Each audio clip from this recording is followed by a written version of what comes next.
这一天，经秘密渠道，一本空白的账册被呈递到了明太祖朱元璋的案前。这是一本由地方官员上报给户部核算缴纳钱粮的账册，因为账目是地方上一份，户部一份，所以只有户部账册上的数目和地方上的数目完全相符才算交差。如果有一项对不上，那就不给核销。朱元璋的设想是，账册上白纸黑字，县府省部一级一级往上借送粮食，一级一级核对数目，就可以避免粮食从县级到中央这一路上各个环节可能出现的克扣、贪污、倒卖等违法行为。但眼下呈到朱元璋面前的账册，只见地方政府的印章，却未填报借送粮食的数目，这让朱元璋感到心惊。如果负责押粮的官员来个中间商赚差价，少报少填，岂不是可以瞒天过海？盛怒之下，他立即派人彻查此事，并要求将前来京师缴纳税粮的地方官员全部控制起来。明初4大案中的第一案空印案爆发了，不查不知道，一查吓一跳。原来除了这一本空白账册外，其他前来缴纳钱粮的官员手里多半拿的也是这种白纸。更要命的是，户部官员对此早就习以为常，拿着空账册核对钱粮，补填数据。这俨然就是大明官场人人默认的潜规则。一向对官员贪污深恶痛绝的朱元璋，哪里还管什么青红皂白，当即下令将主管大印的各地政府一把手处死，副手以下帐100充军。一顿操作下来，无数地方官员人头落地。就在大家以为此事即将尘埃落定时，秦天监突然来报，天有异象。在古代，若出现天象异常，一般会认为是天降祥瑞，或是天降横祸。若是天降横祸，皇帝就需要下罪己诏，向天下人陈述自己过错，并表示忏悔。天有异象之前，朱元璋刚好大开杀戒，这很难不让人联想到上天的警示与惩罚。接到钦天监的奏报后，朱元璋随即颁诏天下，要百官给他挑点错处，他好弥补。与皇帝本人万方有罪，罪在正宫的表态相对应，朝廷百官其实更清楚其中天子无错，错在百官的实际含义。朱元璋要求各方直言不讳，官员们更加惶恐了，无人敢指出实际问题。全是陛下唯一的缺点就是太不爱惜自己的身体了。但事情总有意外，就在大家以为这件事就此画上句号时，朱元璋却收到了一封申冤信。给朱元璋写信的是一个名叫郑士立的秀才，他哥哥郑士元此前刚受空印案牵连，被罢职下狱。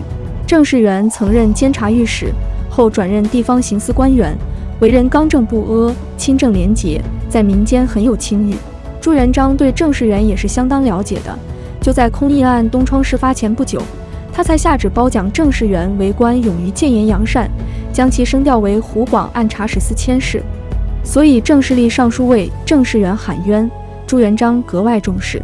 郑士立在里面首先声明，自己选择此刻上书，完全是为了避免假公言私。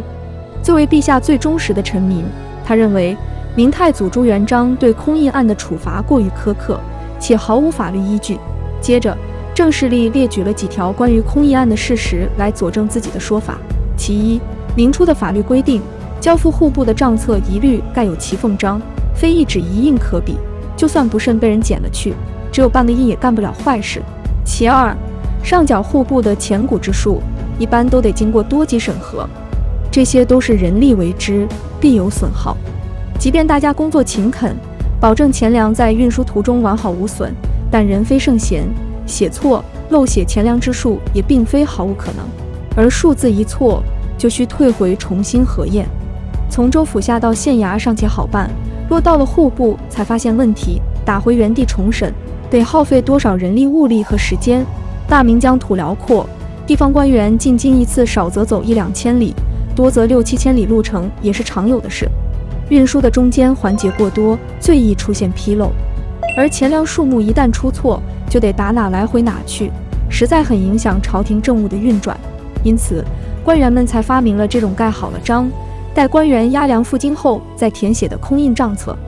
其三，即便大明全体涉案官员均有为政过失，因于治罪，那也必须做到有法可依，走查证和审判程序，不能陛下一时兴起就直接给众官员头上扣帽子，让满朝文武胆寒。最后，国家培养人才不容易，陛下直接将地方政府的一把手全杀了，将其他涉案的各支司官员全部下狱。这种做法实在有欠考量。这些被贬杀的官员，很多都是民间公认的清官好官，他们或许是受官场潜规则胁迫，不得不为，如今全成了陛下眼中的不法之徒，臣深为陛下惋惜。郑士立所言的确有理有据，他深知这封书信递上去后，以朱元璋的性格，自己必难逃一死。但若能以他一人之命换得天下秩序安然，他一死而无憾。但事与愿违，郑士立的肺腑之言，不仅没能救下那批即将死于皇帝屠刀下的冤魂，他自己也被褫夺功名，连同他哥哥郑士元一起被流放。郑士立的说辞可谓十分合乎国情了。为什么朱元璋仍一意孤行呢？多年后，郑士立在故乡遇到了故交好友方孝孺，两个人彻夜秉烛长谈。然而一提到空印案，郑士立便阴云密布，半天不发一词。许久，郑士立缓缓说：“学未知道而多言，此无过也。”郑士立说：“当初是他错了。”此时的郑士立因为被空印案牵连，父亲和兄长皆已去世，几近家破人亡。然而空印案之后再看空印案，他才知道朱元璋醉翁之意不在酒，只可惜自己一家成了朱元璋政治手段的代价。作为明初四大案中最早爆发的空印案，朱元璋是拿这个案子牛刀小试，借题发挥。首先，朱元璋杀掉的这批官员，基本都是从元朝末年一直做官到现在的官员。